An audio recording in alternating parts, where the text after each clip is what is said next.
ব্যারাকপুরের অরিজিনাল ডিবাপিতে আমার এখনও যাওয়া হয়নি, তবে বারাসাতের ডিবাপিতে এটা আমার সেকেন্ড টাইম এক্সপিরিয়েন্স। সাধারণত একই জায়গায় বারবার যেতে আমার একদমই ভালো লাগে না, তবে কোনো জায়গার খাবার যদি বেশ ভালো লাগে তবেই আমি সেখানে দ্বিতীয়বার যাই।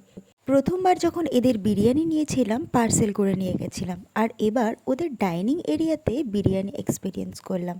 তবে সত্যি বলতে কি দ্বিতীয়বারের অভিজ্ঞতা আমার মোটেই ভালো ছিল না। যদিও কোয়ান্টিটি পোর্শন একদমই ঠিকঠাক ছিল, তবে কোয়ালিটি আর টেস্ট একদমই খারাপ ছিল। সাথে এই চিকেন চাপটাও নিয়েছিলাম, দুটো পিসই ছিল একেবারে জঘন্য, আর টেস্টটাও ছিল একদম বিটকেল।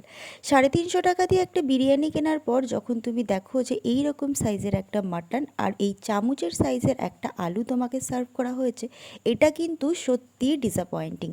বিরিয়ানি আর চিকেন চাপ জঘন্য লাগলেও ওদের চাটনিটা কিন্তু দারুণ ছিল, আর অ্যাজ ইউজুয়াল খেতে না পেরে